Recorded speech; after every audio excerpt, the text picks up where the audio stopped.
Na Obrigado. E bom verdade, dia para todo professor, mundo aí. bom Fala. dia. Na verdade, eu teria que terminar, né? Isso. Tá. Tá. Termina então, Bruno. Desculpe. Termina aí. Vai lá. Mas, enfim, pretendo ir rapidinho. Retomando essa última sessão, então, do capítulo 5 da crítica do Maquiavel ao humanismo, né? A gente já falou semana passada que essa crítica tem dois aspectos centrais. Primeiro, ele está criticando uma visão que ele considera ingênua, de que um coração virtuoso é útil na política, né? Que uma pessoa virtuosa no sentido central da expressão virtude alcançaria honra, glória e fama. E o ponto do Maquiavel é que a força bruta importa e também de dizer que a virtude, ou seja, a virtude política não é apenas essas virtudes morais e cristãs, né? Que às vezes é necessário fazer algo vicioso para ser virtuoso no sentido político, né? Então, o que o Skinner está destacando aqui do Maquiavel é que não é que Maquiavel seja maquiavélico nesse sentido de não de que a virtude não importa, né? Ele reconhece o valor da virtude, mas é um valor instrumental, né? Então, as virtudes convencionais, elas têm uma função de manter as aparências. Então, elas são úteis, né, para o príncipe. Né? E aqui, interessante, né, nesse capítulo que eu apresentei, ele está lidando mais com o príncipe. No capítulo próximo, que o Otálio vai apresentar agora, ele vai lidar mais com os discursos. Né? Então, aí vem a herança republicana dele mesmo. Mas, enfim, o que o Skinner está nos destacando aqui é esse abismo entre como se vive e como se deveria viver. Né? Então, por um lado, as virtudes nos dizem como se deveria viver, e essa é uma visão tanto quanto ingênua, porque não leva em consideração a verdade efetiva das coisas, né? Como efetivamente se vive. Então, enfim, uma vez que ele estabelece, o Maquiavel estabelece essas virtudes principescas do seu meio intelectual, ou seja, aquelas que todo mundo defendia, ele passa a criticar isso. Né? Então, esse é o grande ponto e a grande diferença do Maquiavel de ser um crítico do pensamento dominante do período. Né? E por isso que ele é visto de um modo tão diferente, assim, e é por alguns tido como sui generis, que é o que o Skinner está tentando rejeitar, né? Ele diz, olha, Maquiavel não é sui generis, porque ele usa o mesmo gênero, a mesma linguagem, ele está inserido no mesmo contexto histórico e intelectual, mas na verdade ele tem uma visão diferente, né? E esse é o ponto do Skinner, né? Que o Maquiavel tem uma moralidade antagônica àquela que era dominante. Então, tendo por base esses valores, ele passa a apresentar um conjunto original de regras e de orientação para os novos príncipes, né? Então, a questão dele é saber praticar o mal quando e como e quando necessário, né? Como praticar o mal quando necessário para que isso sirva para a manutenção do estado do príncipe, né? Então, o Skinner vai finalizar dizendo, olha, alguns autores, pensadores mais moralistas entendem Maquiavel como perverso, como diabolicamente perverso, mas isso seria vulgarizar um pouco a ideia do Maquiavel, né, na visão do Skinner, pelo menos. Porque ele não ignora as virtudes, né? Ele só usa elas como instrumento, né, que pode ser usado tanto para um lado quanto para o outro. Enfim, ele vai finalizar dizendo que essa postura do Maquiavel é uma visão pessimista da natureza humana. Se os homens são perversos, então o príncipe tem que estar pronto para infringir as convenções, caso seja necessário para se conservar seguro. E aqui meu último slide, então. Em suma, né, o Maquiavel tem uma noção altamente original, tá errado ali, do que se deve considerar a autêntica virtude de um príncipe. Se antes era um conjunto das virtudes maiores, agora são simplesmente as qualidades, seja elas quais forem, sejam virtuosas, sejam viciosas, que se mostrarem necessárias para que o príncipe mantenha o seu estado e realize grandes feitos. Então, qualquer equivalência entre virtude e virtude é um equívoco aqui, especialmente para quem está no âmbito público, né? Acho que agora que eu vi, o professor não está mais Caiu aí. os outros. Uhum. Bom, mas tudo bem, eu vou finalizar. Acho que eu já tinha mais ou menos. A gente já tinha antecipado a minha apresentação no meio da discussão semana passada. Sim. Mas o ponto é que a virtude, assim como não pode ser equiparada com a virtude, também não é equiparada com o vício, né? Ela simplesmente não exclui nenhuma nem outra. E por isso ele chama de disposição flexível, né? Daqui o político, né, o príncipe, tem que ter a flexibilidade para conseguir manter o seu estado utilizando os meios que estiverem ao seu dispor para tanto. Né? Pelo menos essa é a lógica da virtude, né? Da virtude pública, ou do homem público, né? Do príncipe, e não como algo separado daquela que é exigida do cidadão comum, né? Da pessoa comum. Com isso eu finalizaria. Não sei se a gente espera o professor voltar. Não sei se alguém tem algum comentário. Se alguém quer finalizar alguma coisa sobre o príncipe, também. Não sei, a Thalita quer. É o que tu falou ali, né? Nesse meu capítulo agora ali, eu até, infelizmente, não, eu ia pegar a biografia do Da Vinci, que fala quando ele encontrou Maquiavel num campo lá, que é tudo legal, e também do príncipe eu ia pegar umas passagens seguidas, às vezes ali o Skinner fala algumas coisas, eu queria ver no texto original do Maquiavel, mas infelizmente eu não tive tempo, tive que preparar só o texto mesmo, foi o que eu consegui fazer. Mas é o que tu colocaste, né? Ele tem essa parte do príncipe aí, inicial, e depois os discursos, o Maquiavel ele vai ser um pouco mais, na visão do Skinner, né? Um pouco mais enfático com relação a algumas outras coisas ali, criticando um pouquinho o cristianismo, que já falou aí, ou pelo menos algum... Não é nem o cristianismo em si, mas é algumas vertentes ideais, assim, e tal. É o que tu falou aí. Basicamente, nesse meu capítulo, o Skinner ele dá sequência no Maquiavel, principalmente do meio para o fim, e no início ele fala muito do Savonarola, da figura do Savonarola, que era o padre. Uhum. Carol, pode apresentar a Taliba, vamos embora então. Isso, eu já não estou mais como apresentador, se tu quiser descarregar... Aqui, deve ser, né? Para carregar a tua apresentação tem mais à esquerda embaixo, aí tu vai conseguir carregar ali. Achou, achei.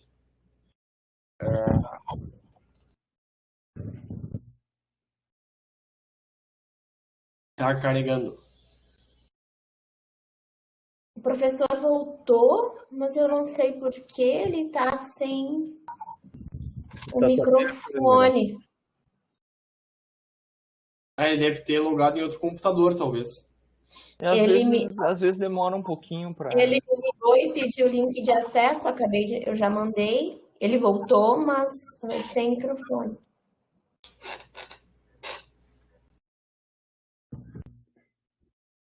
De repente, Carol, dá um pause na gravação, vamos esperar ele chegar. Não tem. E agora, estão me ouvindo ou não? Sim! Professor. Sim! Quase uma influencer com o celular direto no rosto. Ah, tá. Bruno já terminou? Desculpe. Terminei. Nós já tínhamos adiantado no debate a minha apresentação, né? Só finalizei ali com a questão da virtude como algo diferente da virtude e algo diferente do vício também, né? Como uma disposição flexível da pessoa pública, né? Do príncipe. Sim. Mas eu acho que essa parte do Platão é logo no começo, né? Então vou ficar aqui já que eu trouxe as citações, depois eu deixo a Taliba sozinho aí no vídeo. Isso. Quem sabe tu já começa a falar. Isso. Tu vai citar o Platão agora, então, Bruno? Eu acho que quando a Taliba chegar eu posso fazer a intervenção aqui. Em qual parte? Ou quando vê tu fala e daí eu toco em frente ou tu comenta em cima. Pode tocar, quando for o momento aí eu intervenho. Tá bom. Bom, pessoal, bom dia. Bom dia, professor Barzotto. Para a gente aproveitar o tempo, minhas saudações mais gerais e felizes a todos. Prazer estar aqui com vocês mais uma vez. Então, dando sequência no nosso trabalho do livro do glorioso Quentin Skinner, coloquei a fotinho dele aí pra gente, né? Fiz um slide meio padrão. A gente está trabalhando, então, agora a parte 2 do livro, segundo capítulo, tópico 6, né? Sobrevivência dos valores republicanos, que vai da página 160 até a página 209. Assim como o professor pede para a gente sempre tentar usar ao máximo o nosso glorioso poder de síntese, foi o que eu tentei fazer. Porque o Skinner, nesse capítulo, na mesma linha dos outros, né, do livro inteiro, mas nesse capítulo especificamente, ele faz muito o back and forth histórico aí, né? Ele vai e volta, vai em data, volta em data, vai no 16, vai no século XV, vai no 14, volta no 16 e vai em frente. Então eu basicamente tentei seguir, eu que sou meio cri-cri com isso, quase cartesiano com linha histórica, eu tentei seguir página a página e usar o poder de síntese e destacar o que for importante, porque ele refere várias pessoas, vários autores da época, vários fatos históricos relevantes para a questão republicana, para esse dualismo aí entre os humanistas, enfim, as pessoas têm um ideal um pouquinho diferente, e de novo lá do meio para o fim do capítulo fala muito do nosso amigo Maquiavel, tá? Um dos meus favoritos aí, mas como o Bruno já citou agora na apresentação dele, no finalzinho, ele fala mais do texto Discursos do Maquiavel do que propriamente do Príncipe, tá? Ele vai falar que o Maquiavel evoluiu algumas ideias, consolidou melhor algumas outras, teve que se adequar a algumas coisinhas aí que a gente já havia debatido nas duas últimas aulas, tá? Então é isso. Então esse capítulo é dividido em alguns tópicos, né? Sendo que o primeiro deles se chama Os Centros do Republicanismo, tá? Aí começo lá, logo no início de cada tópico, acho interessante que o Skinner ele faz uma síntese do que aquele tópico vai tratar, né? Isso ajuda a gente na leitura. E logo no primeiro parágrafo ali, fora do mini prefácio, ali, ele fala até do Hegel, ele vai falar o seguinte: dos vários centros nos quais as ideias republicanas continuaram a ser debatidas e celebradas no final da Renascença, foi Veneza o que exibiu, ou o centro que exibiu, né, a cidade, enfim, o que exibiu o mais duradouro apego aos tradicionais valores da independência e do autogoverno. Aí, ao longo de toda essa primeira parte, ele vai elogiar muito Veneza, mas ainda dentro da capacidade dessa cidade funcionar por si mesmo, não se meter muito em negócios alheios, e depois ele vai falar do como é que aconteceu a derrocada de Veneza, digamos assim, tá? Aí colocou ali no segundo tópicozinho, né? Enquanto o resto da Itália sucumbia à regra do signori, os venezianos, né, o pessoal de Veneza, jamais renunciaram às suas antigas liberdades. Aí ele vai fazer vários elogios aí a Veneza ao longo do texto, tá? Aí uma coisa que me chamou a atenção, uma coisa quase que cristã aí, a questão do número 3 significar unidade, ou dos números ímpares significarem algo único, e os números pares significarem multiplicidade, da mesma forma que o Aristóteles já falou um pouquinho lá atrás, e que depois, ao longo de vários autores, vai ser consolidado com o meu amigo Montesquieu. Ele fala dessa divisão, eu coloquei 1927, pelo amor de Deus, é 1297, tá? Troca o 9 pelo 2 ali. Não fiz salto temporal nenhum.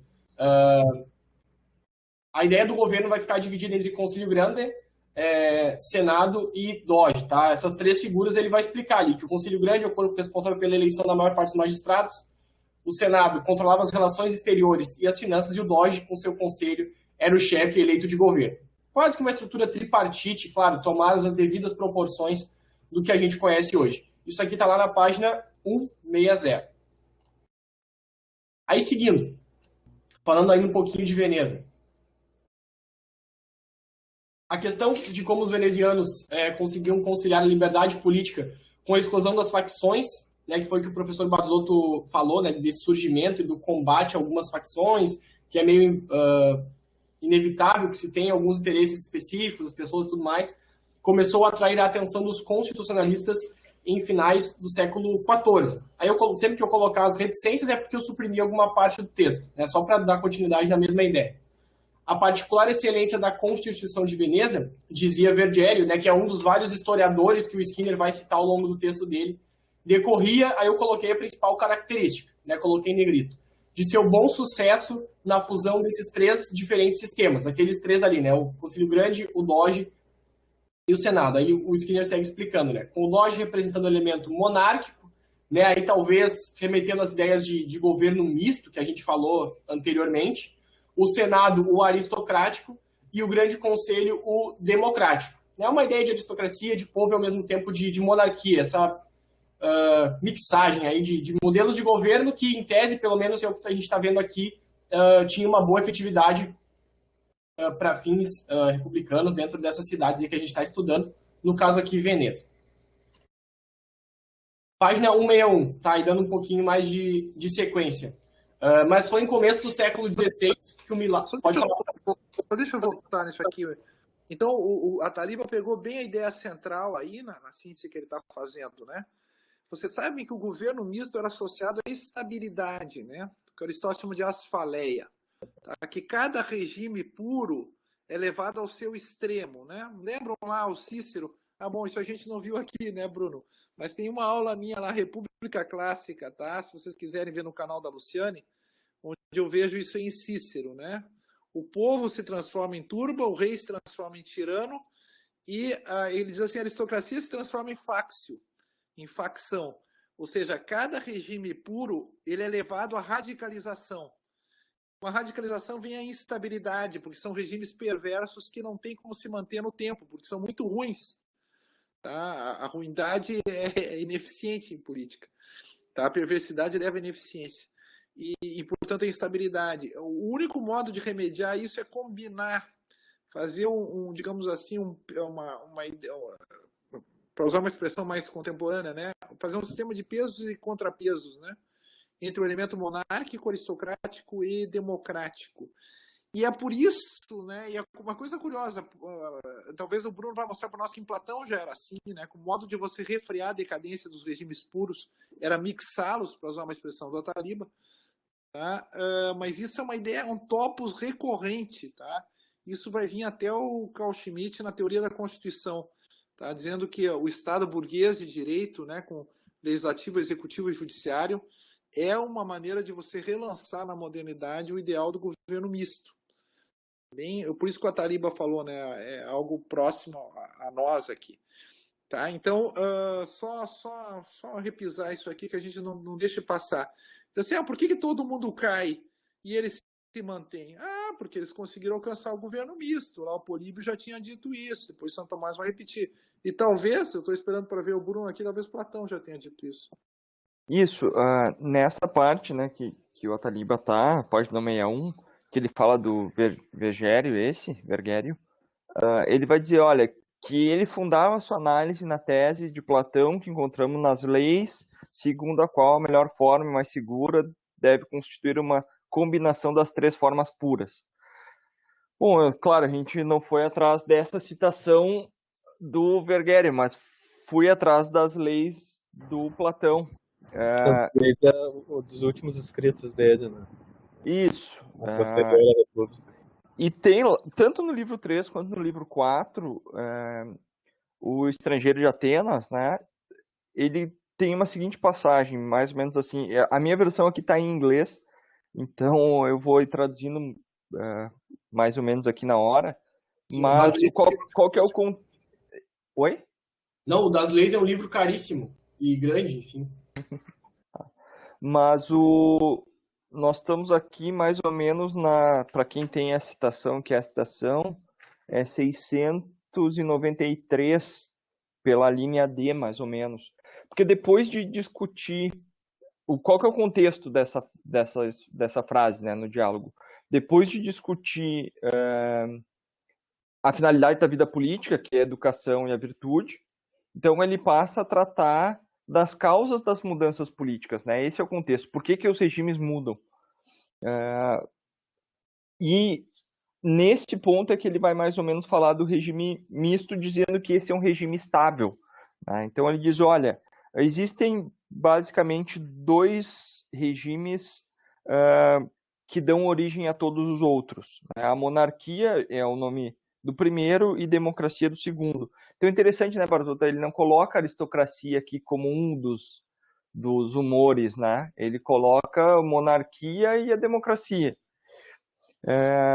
Platão só coloca os dois, então. Monarquia e democracia, é isso? É o que parece, né? Existem duas constituições mães, por assim dizer, das quais é possível dizer com justiça que dão origem às demais. Monarquia é o nome da primeira e democracia da segunda. A primeira foi utilizada pelos persas e a segunda no meu país, né, em Atenas. Virtualmente todas as outras são variações dessas duas. é absolutamente vital para um sistema político combiná-las. Se, e isso é um ponto de conselho, né? Nós queremos insistir que o Estado possa se constituir propriamente. Então, se é para ter liberdade e amizade aplicada no julgamento justo, devemos combinar essas duas. É mais ou menos isso. A citação, o parágrafo, né? Na minha tradução aqui, imediata, simultânea. Enfim, me parece que o que ele está dizendo é existem dois regimes originais, né? O um e os muitos. E esses devem ser misturados, né? Ele não fala da aristocracia aqui. E depois, no livro 4, eu também separei essa citação. No livro 4, quando ele descreve Esparta e Creta também, se não me engano, ele vai dizer que ele pede para os interlocutores dele descreverem os seus regimes, né?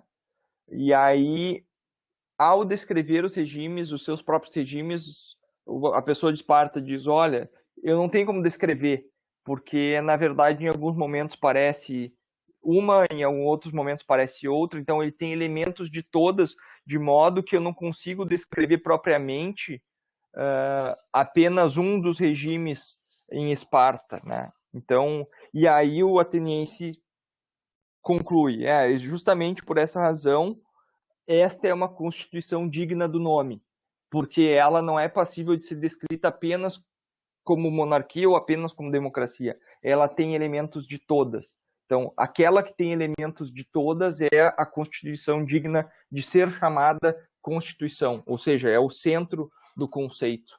Né? Essa para quem quiser anotar a citação, é 712 D até o E. Então... Hein, Bruno, mas no 712, então, é os 3 elementos daí. No primeiro, estou entendendo aqui, desculpa se eu me passei aqui. Isso, vamos ver aqui, ó. O ateniense pergunta... Você tem a Gerúsia, tem a Eclésia e tem os Éforos, os reis. Uhum. Isso, em Esparta, né? Esparta, isso? Isso é Esparta,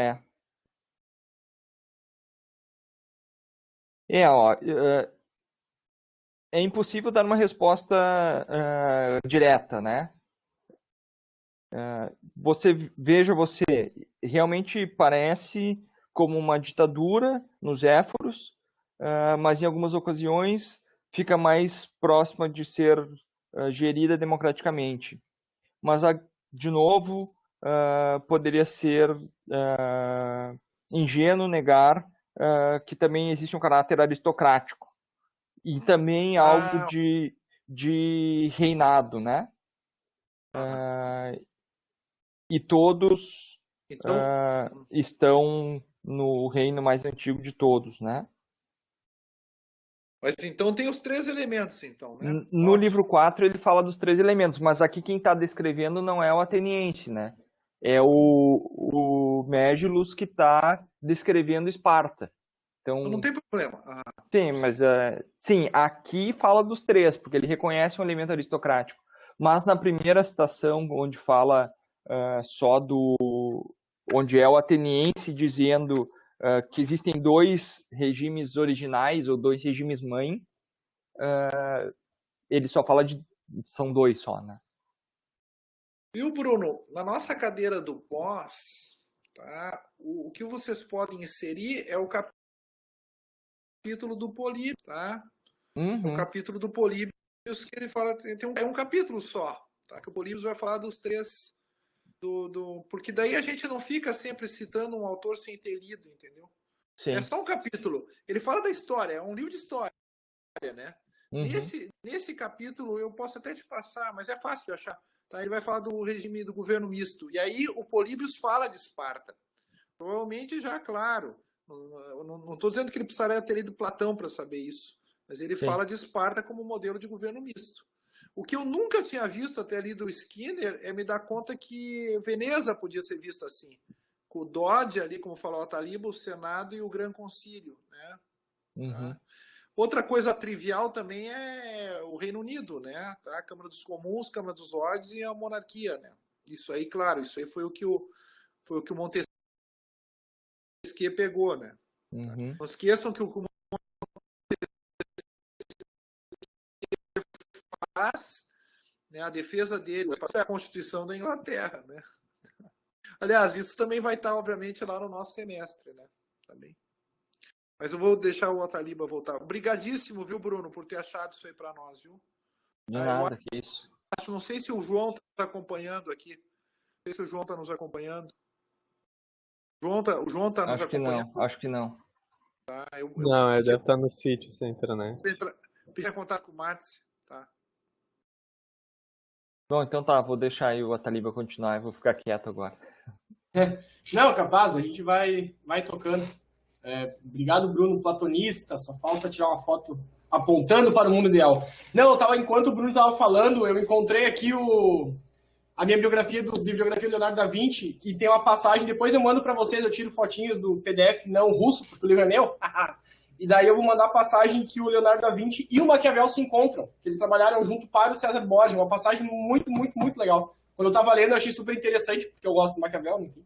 E daí fala, porque o Leonardo da Vinci era um grande engenheiro armamentista. No fundo, ele era bom nisso, só que ele era preguiçoso e não terminava tudo que ele fazia. Mas daí ele encontra o Maquiavel em Imola, lá eles estão meio sitiados, fazendo estratégias de guerra, e o Maquiavel, como diplomata, andava junto. Vamos nessa, então. Então, o Bruno fez essa contextualização aí do Platão, já falava dessa tripartição dos poderes, né, trazendo para nossa linguagem contemporânea, que todos esses momentos a gente está conseguindo enxergar para chegar no mundo que a gente tem hoje. Só interessante, como o professor falou, né, naquela época, aparentemente, pelo menos na minha visão, assim, se tinha uma questão máxima do ideal de cada um, né, do governo dos poucos, aristocracia, da monarquia, governo de um só, e do governo do povo, democracia. Hoje em dia, democracia para tudo que é lado, né? A gente não tem muito a máxima de cada um, em que pese tenhamos 3 poderes separados. Seguindo, pessoal, aí aqui o nosso glorioso Skinner, ele vai falar bastante dos Medici, né? Que, até, de novo, citando o Leonardo da Vinci, trabalhou muito junto, falava muito junto dessa característica, né? Da sanção, da derrocada deles, da reconquista e tudo mais. E o Skinner vai trabalhar todas essas ideias aí. Página 161, retomando o que eu havia falado antes. Mas foi em começo do século XVI que o milagre da imutável Constituição de Veneza, porque ela era supostamente perfeita, por isso que ela era imutável, se tornou do maior interesse para o resto da Itália. Aí o pessoal começou a avacalhar, como o professor Basotto fala. Os florentinos, em especial, começaram a se indagar numa época em que sua própria liberdade estava sendo seriamente reduzida pelos Medici, o que fazia que os venezianos conseguissem combinar um regime tão pacífico quanto de Florença com um elenco bem mais extenso de liberdades políticas. Então, Veneza tinha essa característica aí, libertária, mas ao mesmo tempo conseguia realizar bem esses 3 preceitos aí que a gente está falando do governo misto muito bem executado. E também o ideal da segurança, né, Taliba? Da ordem, tá? Você tem liberdade e tem o caos, tá? A liberdade, é interessante esse paradoxo, né? A liberdade ela só existe se houver uma restrição de liberdade. Se não tiver restrição de liberdade, a gente não tem liberdade, porque é cada um por si, Deus por todos, aí não dá certo. Seguindo, pessoal, aí dizia-se, eu às vezes tentei colocar no início do slide ali o historiador a qual o Skinner se refere, tá? Para não ficar perdido. Dizia-se, no caso do Contarini, disse que a Constituição de Veneza, eu coloquei em itálico exatamente com as palavras, né? Era uma tal mescla de todos os estados, no caso dos modelos de governo, que somente essa cidade conserva a soberania num príncipe, o governo na nobreza, né, na aristocracia, e a autoridade no povo, de modo que as formas de todos parecem equilibrar-se muito bem, tal da efetividade do governo misto, e assim se excluíam todos os riscos de conflito interno, né, tendo uma ideia de ordem, enfim. Foi em Florença, contudo, que a regra do Signore sofreu a mais forte contestação nesse período. Então, logo os exércitos de Carlos VIII avançaram sobre o território florentino. Em outubro de 1494, o jovem Piero de Medici, que então respondia pelo despotismo Medici, né, da família Medici, aparentemente entrou em pânico. Ele atendeu prontamente às exigências do rei da França, e quais eram elas, né? Que incluíam a entrega dos 2 principais portos marítimos de Florença e o desarmamento de suas fortalezas situadas nas fronteiras da República. Quando as notícias dessa abjeta submissão chegaram à cidade, espontaneamente eclodiu uma revolução. Aí o Skinner vai trazer alguns tópicos aqui sobre o que aconteceu, da questão do Medici e tudo mais, e que até, citando o que está no texto ali, página 164, quem quiser acompanhar, tá? Aqui, quando as notícias dessa abjeta submissão chegaram à cidade, espontaneamente eclodiu uma revolução. Aí ele traz outro autor, eu só não quis colocar no slide para não ficar tão extenso, Luca Landucci, cujo diário nos fornece um testemunho ocular do que então se sucedeu, narra de um momento para outro, né, haja vista a notícia do que aconteceu, do Pierre de Medici ter cedido às tropas francesas, que a piazza encheu-se de todos os cidadãos, mais, entre aspas, tropas de homens armados que bradavam a plenos pulmões, popolo e libertar, né, povo e liberdade, enfim. Aí ele continua, Piero viu seu caminho barrado pela senhoria, que também se rebelara, e soube que um prêmio de 2.000 ducados havia sido lançado sobre sua cabeça. Hesitou por um instante, mas enquanto a multidão lhe saqueava o palácio, desistindo de lutar, partia com poucos partidários que lhe restavam para um exílio que duraria o resto de seus dias. Tá bom? Então, a partir do momento aí que o nosso glorioso Piero de Medici acabou cedendo à questão francesa, o pessoal queria a cabeça dele, houve revolução, saquearam o palácio, aquela coisa. Seguindo, pessoal, aí às vezes pode ficar um pouquinho assim desconexo uma parte do texto do outro, mas é na mesma sequência. Aqui eu estou retirando da página 165, tá? Fechando esse tópico dos centros do republicanismo. Essas derradeiras tentativas para conter a difusão do principado foram vãs na prática, mas fizeram que florescesse então, de forma mais espetacular, a doutrina política republicana. A ideologia republicana a que tinham acesso esses defensores tardios do governo popular dividia-se em duas vertentes. Uma, a escolástica italiana, que é o que a gente vai ver aqui logo na sequência, né, do texto, do século XIV, tendo por principais expoentes Bartolo de Saxoferrato, que é um historiador, enfim, um autor que o Skinner falou várias vezes, e aí que eu acho interessante, né, ele estava falando que o cara era importante dentro da ideia da escolástica italiana, e já citou ele uma penca de vezes antes. Acho que a linha temporal do Skinner às vezes fica meio avacalhada, enfim. Ptolomeu de Luca e Marcílio de Pádua. Outra, o humanismo cívico, né, que é a contribuição do humanismo, que é a terceira parte desse texto aqui, né, depois da contribuição da escolástica, de inícios do século XV, exemplificado em Salutati, Bruni, Pódio e seus numerosos discípulos. O que se faz no começo do século XVI, né, logo adiante, é retomar e desenvolver, de forma incomparavelmente rica, ambas essas linhas de reflexão. Essa dicotomia que a gente vem estudando aí no texto do Skinner já há algum tempo. Se esse professor quer comentar alguma coisa, eu posso dar seguimento? Pode dar uma sequência, pode ir, tá? O que o método Skinner é situar as discussões no contexto histórico, né? Qual era o contexto histórico? Os caras tinham fugido. Eu gostei do Medici que você fala, tá? Mas eu vou continuar. Medici, né? Os Medici, tá?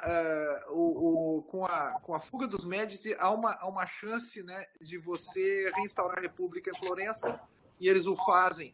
Claro, mas daí eu preciso de uma doutrina para legitimar isso, e aí é o contexto, então, né, histórico dessa retomada da doutrina republicana, né? A Chiara fez duas perguntas, eu acho que Eu estou no telefone, eu não estou lendo, então por favor. Uma pergunta em duas. Será que vivemos uma democracia entendida como tirania das massas, prevista por Platão e relembrada por Cícero?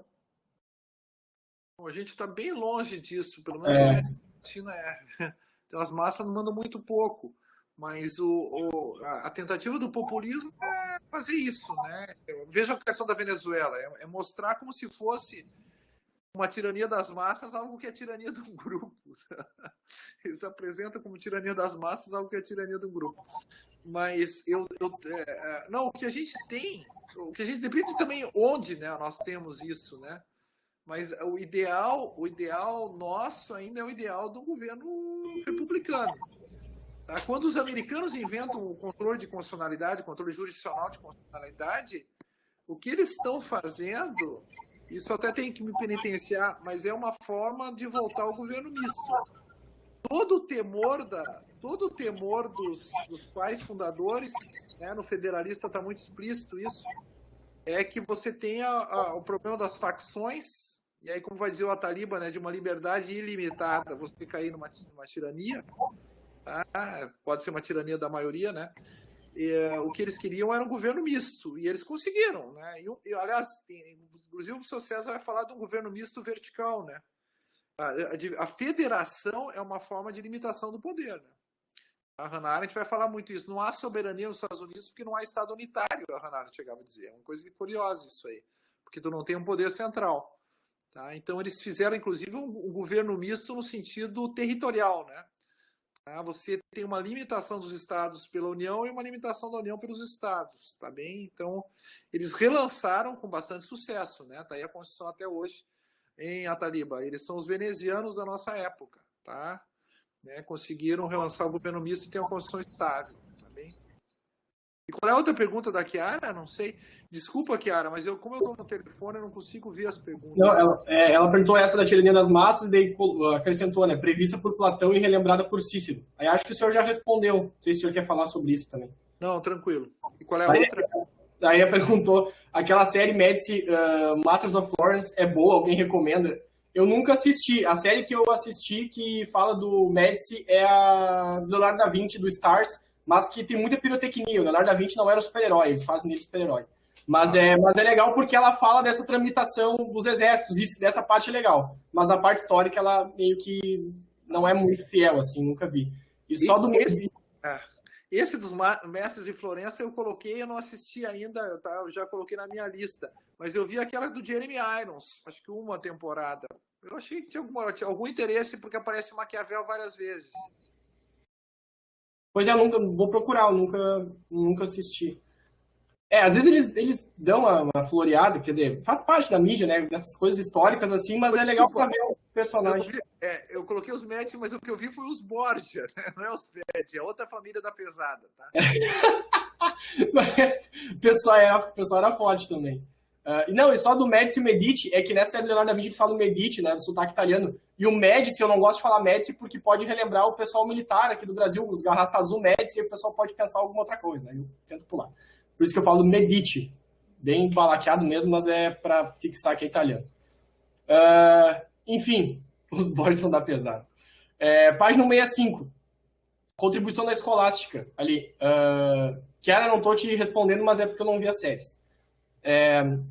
Tópico 65, página 65, contribuição da escolástica, daí agora o Skinner vai fazer essa dicotomia aí, da escolástica e dos humanistas. Aí ele começa com a seguinte expressão.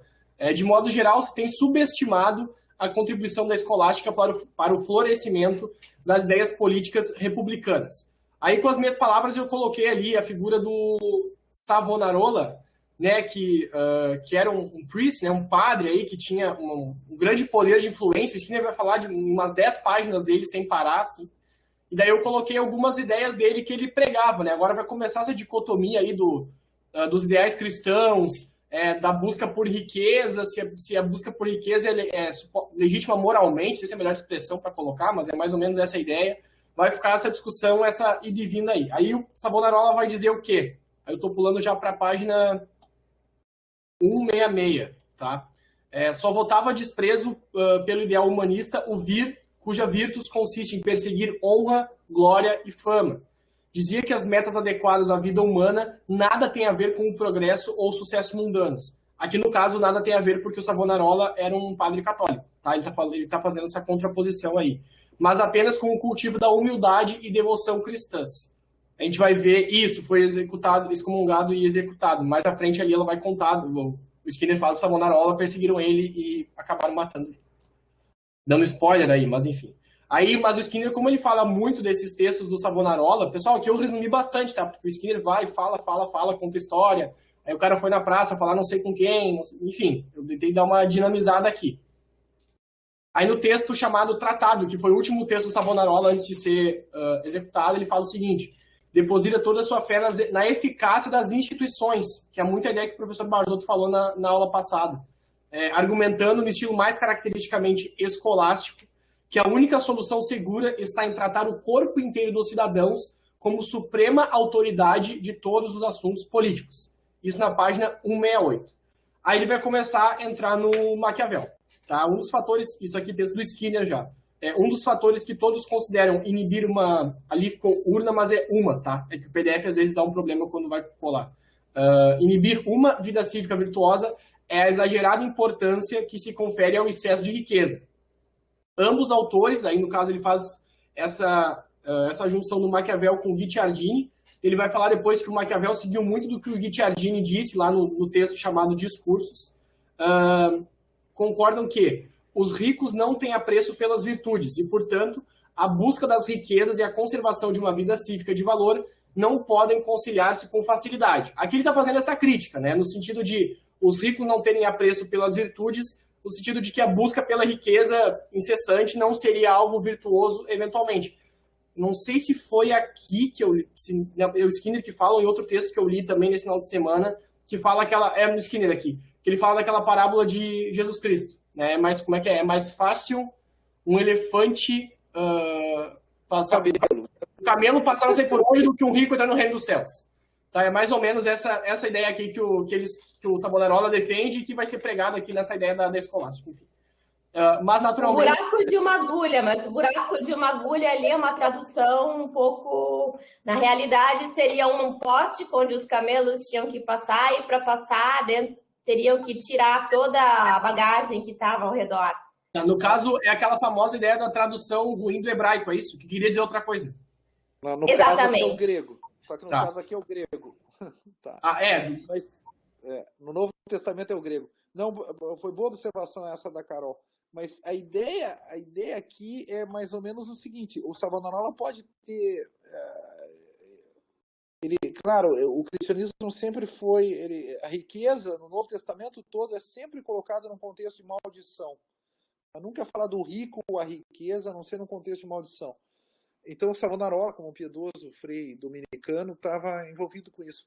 Agora, essa ideia de que eu tenho que ter um certo suporte material para a República, isso é uma constante desde Aristóteles. Né? Eu estava discutindo isso com o Bruno, né, há um tempo atrás. Então, eu acho que o ideal republicano realmente é complicado em Mônaco. Mônaco, acho que ninguém está nem aí para o ideal republicano, tá? Digamos assim, uma cidade de milionários. Agora, eu não posso também ter uma cidade de miseráveis, tá? Eu não tenho república, falando grosseiramente, tá? O ideal republicano demanda uma classe média. Tá? Então, em algum grau, eu tenho que ter um suporte material. A frugalidade não pode ir a tal ponto, tá? A vida de classe média é uma vida apertada, né? Eu acho que todo mundo aqui sabe, né? Como é uma vida apertada, tá? Mas eu não posso cair abaixo do mínimo, porque aí eu vou toda a minha vida vai ser voltada à autopreservação, entendeu? Que é uma forma de autointeresse. Eu tenho a ambição do rico e a autopreservação no pobre, tá? E no miserável, né, no caso. E isso não cria comunidade. A ambição não cria comunidade, a autopreservação não cria comunidade. É por isso que a dificuldade do Hobbes, por exemplo, né, com a ideia de comunidade, eu preciso... Porque como eu me vinculo à autopreservação, eu sou um poder coercitivo para poder fazer coexistir com os outros. Tá? E o poderoso também tem que ser enquadrado, né? Porque ele também não quer viver em comunidade. Tá? Okay? Por isso que Aristóteles já coloca isso na classe média. Tá? Quem já viajou para países, né, de classe média pujante, vê a conexão clara que há entre isso e uma vida republicana. Tá bem? Aqui no Brasil estão roubando os parques, não sei se vocês viram, roubam as lâmpadas, roubam o cabeamento subterrâneo, tá entendendo? Se tu não tem uma classe média, tu não tem coisa pública, tá? Esse é um problema. Não, tranquilo. Não, o Carol é professor, perdão pelo erro teológico aí, enfim, mas chegarei lá na página de teologia. Só em cima do que o professor falou, e adiantando um pouco, o Skinner fala que o Maquiavel preferia o pessoal ser mais pobre, né? Na ideia dele ali, para ele era melhor que o pessoal tivesse mais pessoas pobres do que mais pessoas mais bem realizadas para que tivesse um equilíbrio maior. O Maquiavel meio que baliza por baixo, vamos colocar assim. Enfim, aí retomando ali o segundo parágrafo. Um dos fatores que todos consideram inibir uma vida cívica virtuosa é a exagerada importância que se confere ao excesso de riqueza. Ambos, Maquiavel e Guicciardini, concordam que os ricos não têm apreço pelas virtudes e, portanto, a busca das riquezas e a conservação de uma vida cívica de valor não podem conciliar-se com facilidade. Ou seja, dentro da ideia do Maquiavel e do Guicciardini, enfim, não tem como tu ser aquele cara ambicioso, mega audacioso e tudo mais, e ao mesmo tempo ter uma vida cívica de valor, né? Há uma dificuldade de conciliação, em que pese o Maquiavel, às vezes, de entender que ele tende a... eu quero que seja audacioso mesmo, vai atrás do que tu quer, enfim. Aí, dando sequência, página 171. De novo, nessa questão do Skinner falar dos historiadores, tá? Aí ele fala já discutimos como é que se expressa a palavra Bartolo, enfim. E Marcílio dizem o quê? A condição essencial para ter-se uma vida cívica livre e feliz reside na criação de eficazes instituições cívicas. E a Constituição, para que essas se mantenham em boa ordem, por sua vez, está na garantia de conservar-se o poder soberano, em última instância, em mãos do conjunto inteiro dos cidadãos. Ali também saiu o Ctrl+V meio ruim, tá? Me desculpem, é conjunto, tudo junto, tá? Aí passamos para a contribuição do humanismo, tá? Que é uma parte um pouquinho maior, lá na página 172. Seguindo com essa dicotomia entre escolástica e humanismo. O que o Skinner vai dizer? Bem de forma introdutória. Embora a contribuição das ideias legais e políticas da escolástica para o ressurgimento do espírito republicano em inícios do século XVI seja mais importante do que às vezes se admite, certamente, ele fala aí da subvaloração, né, dessa contribuição, ele fala isso no início do tópico e retoma agora. Certamente é verdade que as maiores obras da doutrina política republicana, redigidas naquela época, seguiram mais vezes o molde humanista do que o escolástico. A principal influência sobre a evolução do republicanismo nesse período tardio, sem a menor dúvida, a dos escritos ditos cívicos da Florença de início dos 400, Salutati, Bruni, Pódio e seus vários discípulos. Foi, antes de mais nada, a retomada e o desenvolvimento de suas ideias que deu origem às últimas e maiores obras da doutrina política renascentista, inclusive os tratados republicanos de Guicciardini e, claro, Maquiavel, aí na figura do príncipe, conforme o Bruno nos explanou na aula passada e complementou hoje, e dos discursos, que o Skinner vai fazer um grande estudo agora nesse tópico aqui, no chamado discurso de Maquiavel, e conforme ele alega que o Maquiavel basicamente consolidou muitas das ideias do que o Guicciardini disse e foi um pouquinho mais efusivo aí do que no Príncipe, né? Em que pese no Príncipe ele meio que narrou o que César Borgia fazia, viu o que servia e o que não servia. Aqui nos discursos ele vai com umas críticas um pouco mais pontuais, tá bom? Entrando no Niccolo Machiavelli, então, tá? Maquiavel era basicamente um republicano, tendo sido, durante a restauração da República Florentina, segundo o secretário de chancelaria, entre 1498 e 1512. Aí também, né, pessoal, de novo, citando aqui a bibliografia do Leonardo da Vinci, se comenta, né, através de historiadores de alguns outros livros, que a gente tem a ideia do Maquiavel como um grande autor, né, de grande renome, de grande importância, mas no fundo ele era um grande diplomata. Ele sabia muito transitar nessas zonas políticas e tudo mais. Por isso que ele conseguiu abarcar tanto conhecimento, agregar tanto conhecimento e colocar nas obras. Tanto que aqui, né, o Skinner vai falar, quando percebeu em 1512, com 12 anos de Brasil varonil, aí, que não conseguia despertar a atenção dos Medici, Médici, prontamente se juntou ao círculo de teóricos e conspiradores republicanos que se reuniam nos Hortus Oricellari, e, ao que parece, ali terá discutido os rascunhos de seus discursos sobre os primeiros 10 livros de Tito Livio. Ali aquela famosa história de trazer onde é que o cara escreveu o livro e tudo mais, onde é que ele aprendeu, qual foi o contexto histórico, né? Aí ele fala agora do texto do Guicciardini. Ele adverte-nos em suas máximas para que tenhamos o máximo cuidado com aqueles que pregam a liberdade com tal fervor. Deu a entender aqui, a partir dessa leitura do que o Skinner está falando, é mais ou menos o que o professor nos fala sempre, né? Pessoa que é muito, eu ia usar uma expressão meio chula, mas que tem um vício pela liberdade, meu Deus, eu quero ser liberto, eu quero fazer tudo, não sei o quê, tem um pezinho atrás, né? Aquela história da liberdade, para ela ter, a gente tem que ter uma certa restrição, né? Da liberdade, sim, para que todo mundo tenha um pouquinho de liberdade, né? Se todo mundo tiver liberdade máxima, ninguém tem liberdade. A gente vai pegar em armas, aquela coisa toda, aquela discussão que a gente vem tendo desde o ano passado aqui no grupo, né? Então, o Guicciardini, na obra chamada Máximas, né, tá em itálico no texto do Skinner, conforme a opinião dele, quem prega a liberdade com tal fervor, a gente tem que ter o máximo cuidado, ter um pezinho atrás para quem faz isso. Insistindo que quase todos eles têm em mente seus próprios interesses. professor falou ali da questão do populismo, né? O pessoal venezuelano fala, liberdade, liberdade, liberdade, mas na verdade talvez tenha um interesse escuso por detrás aí. Tá? E que, se pensassem que desfrutariam de mais vantagens sob um governo absoluto, prontamente se poriam a seu serviço. Na verdade, o pessoal, o que ele está dizendo aqui? Na verdade, quem prega muito essa questão da liberdade ao máximo, no fundo tem um interesse em si, de poder controlar esse pessoal todo com a máxima liberdade, mas que se tivesse um governo absoluto que cortasse a liberdade de todo mundo, mas que servisse para aquela pessoa que tem o interesse, ela ia lá atrás do cara do governo absoluto. Para ela não interessa, no fundo, o regime político, e sim ela tem um interesse próprio dela escuso que ela quer realizar. Sei lá, ser rico, mandar em alguém, ter família, ter um campo, seja lá o que for. Embora, tratando do governo de Florença, defenda, dentro do texto do Guicciardini, defenda a importância da liberdade, tende a fazê-lo argumentando em termos mais sociológicos do que estritamente morais. Aí aqui, esse texto, Gilbert, 1965, é referência de onde que se comenta o texto do Guicciardini. Tá?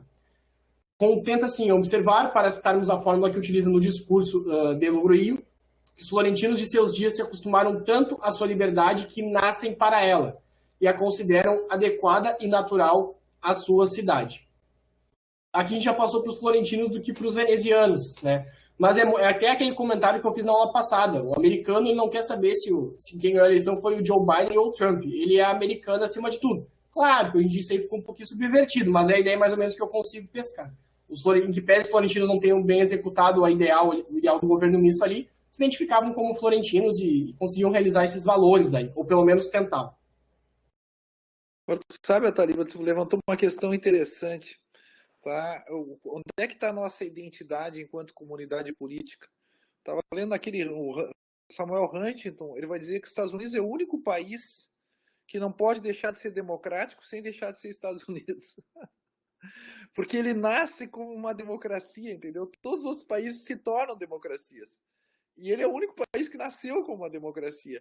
E eles dizem assim, se tivesse um golpe de Estado, alguma coisa assim, o governo militar dos Estados Unidos deixaria de ser Estados Unidos. Uma coisa interessante, né? A França, a Alemanha, a Itália, o Brasil, todos passaram por regimes tirânicos sem que a gente... Você falou assim, e Florença, inclusive, né? Sem que você perdesse essa ideia que nós somos uma comunidade de florentinos, ou de franceses, ou de brasileiros. Eles, não, nos Estados Unidos isso não é possível. Se você romper a Constituição de 1787, vai se tornar uma outra coisa. Por isso que dizem, né, que os Estados Unidos é uma ideia. Tá? E eu sempre digo, e o Brasil é um problema, né? Os Estados Unidos é uma ideia e o Brasil é uma questão. O Brasil é uma questão, é uma pergunta, né? Tá? Muito bom, gostei dessa expressão. Mas enfim, pessoal, aí é essa a ideia. Nunca tinha parado para pensar nesse ponto dos Estados Unidos ter nascido já como democracia e todo mundo se converteu. Realmente, faz todo sentido, é óbvio e é bem interessante mesmo. Tá no próprio DNA, né, enfim. Página 177. Deixa eu só pular aqui no texto também, para caso tenha alguma coisa importante. A gente está aproximando do final já, tá, pessoal? Na aula que vem eu posso continuar, não tem problema. No Príncipe, o valor... aí ele fala um pouquinho do Príncipe, né, do Maquiavel, sai um pouquinho dos discursos. O valor básico à volta do qual Maquiavel organiza seu aconselhamento é o da segurança. Opina-se que o príncipe tem como prioridade conservar seu estado. Aí vai usar as metodologias dele, né? E só depois disso considere as metas de honra, glória e fama, o que a gente viu na aula passada.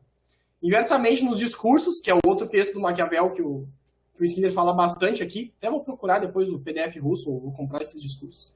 O valor fundamental é o da liberdade.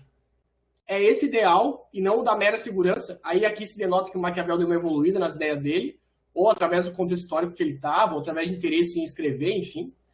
Que Maquiavel agora deseja que coloquemos acima de todas as demais considerações, inclusive as ditadas pela moralidade convencional. Aparentemente, o Skinner tem uma biografia não autorizada do Maquiavel, ou um livro de comentários do Maquiavel. Eu dei um Google ali, uma hora, Skinner e Maquiavel, e tem 1 ou 2 livros, enfim. Acho que por isso que o Skinner fala com tanta propriedade. Acho que ele pesquisou, de fato, questão histórica e tudo mais. Tá? Então, acho que dá para confiar no que ele está falando, opinativamente, assim. Aí aqui, pessoal, eu trouxe a título de curiosidade para não ficar só texto, né? Essa aqui é a capa do Príncipe, à esquerda ali, com o retratinho do Maquiavel de 1550, um pouquinho depois do Príncipe. E à direita, eu não sei se é algo meio lúdico, se é alguma coisa de museu, mas a foto que tem na internet, em arquivos históricos, foi esse local aqui que o Maquiavel escreveu, redigiu o Príncipe, né? Só título de curiosidade mesmo, pra gente meio que adentrar, e achei legal, achei interessante. Ainda na contribuição do humanismo, tá? Da Tem página... uma colocação ali da Maria Gabriela, Desculpa. que a democracia norte-americana em seu nascedouro não incluiu indígenas e negros, acabou restando limitada a um grupo sociopolítico. Depois ela corrigiu, disse que não era democracia, mas o republicanismo norte-americano. Não sei se o professor quer comentar essa questão, ou deixa... É que não foi, mesmo esses grupos não buscavam outro ideal, né? Eles buscavam a extensão desse ideal para eles. Interessante, né? Então, Martin Luther King não diz assim, eu quero abolir a República dos Pais Fundadores. Eu quero estender a República dos Pais Fundadores. Tanto que ele invocava sempre a Constituição Americana. Tá? Exatamente, mas aí muito na ideia do que eu falei antes. Eu concordo com a Gabriela, com a Maria Gabriela nesse sentido, né? Mas ao mesmo tempo, quem era americano, os negros americanos também honram a bandeira, cantam hino, etc, etc. Aí, pessoal, muito cuidado com a internet aí. Tem muita gente citando Malcolm X, tá? O Malcolm X era meio revolucionário demais, tá? Ele era bom também, mas queria matar muita gente. Martin Luther King não queria matar ninguém. Enfim, voltar na imagem ali que a Chiara falou que gostou. Depois eu passo os slides e a gente pode... vocês podem ver, enfim. Bom, mas devagar, Taliba, tá? O Malcolm X, no final da vida dele, depois que ele vai para Meca, ele muda, tá? Eu li a biografia dele, tá bem? Tá. Ele tem um outro tipo de atitude, tá? Mas eu concordo, assim, o problema é que às vezes as pessoas postam algumas coisas meio que fora de contexto, sem saber dos ideais, assim. Ele era muito importante. Internet sempre com cuidado. Não, a internet temos que ter cuidado para tudo. Tá com grano Salles, tá?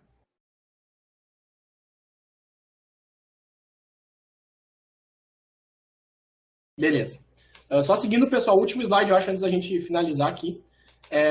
No texto do Skinner, de novo. Página 178, tá? E o que dá a falar do Malcolm X, sem ler a biografia dele, a gente acaba tomando corte na aula. Haveria pouco exagero em dizer que a preocupação de Maquiavel com a liberdade política constitui seu tema básico nos 3 livros dos discursos. O primeiro discurso está amplamente dedicado a mostrar como Roma conseguiu libertar-se de seus reis, e alcançar a grandeza graças a um sistema baseado na liberdade republicana. Aqui depois o Skinner meio que critica o Maquiavel ficar louvando esse ideal romano antigo, tá? Pelo menos dá um tom de crítica do Skinner falando. Fica mais claro mais para frente no texto, que Maquiavel, conforme o Skinner fala muito em Roma, porque antigamente o ideal antigo cristão era muito melhor que o atual, não sei o quê. A gente vai ver melhor isso na continuidade da apresentação. A meta principal do segundo consiste em indicar como a progressiva expansão de Roma, que daí, de acordo com o Skinner, é o que o Maquiavel falou que uma nação tem que fazer, tem que sair se ampliando, enfim. Enquanto o poder militar ajudou a sustentar a liberdade de seu povo. A questão da audácia aí, aparentemente, está presente de novo. E o terceiro tem por tema medir o quanto a ação dos indivíduos particulares contribuiu para a grandeza de Roma e engendrou tantos resultados benéficos naquela cidade. Em especial, a longa duração de suas liberdades políticas. Vou mais um, professor, ou a gente suspende aqui? Termina aqui hoje, tá, Taliba? Agradeço demais. Muito obrigado. Acho que realmente ali no Savonarola, etc., você fez bela síntese. Esse speech é demais. E eu acho que agora a gente se concentra em Maquiavel, então, na semana que vem. Mas nós mantemos a leitura, tá? Não vamos ler outro capítulo. Para a semana que vem, o Taliba, ele termina. Tá bom? Tá. Eu vou ver se eu trago os discursos também, alguma coisa a mais para complementar aqui. Tá? Um grande abraço para vocês, tá? Muito obrigado, Taliba. Tava ótimo, tá? Até Show. semana que vem, então. Obrigada! Um grande abraço, pessoal. Valeu, pessoal. Prazer. Beijos até semana que vem. Tchau, cara.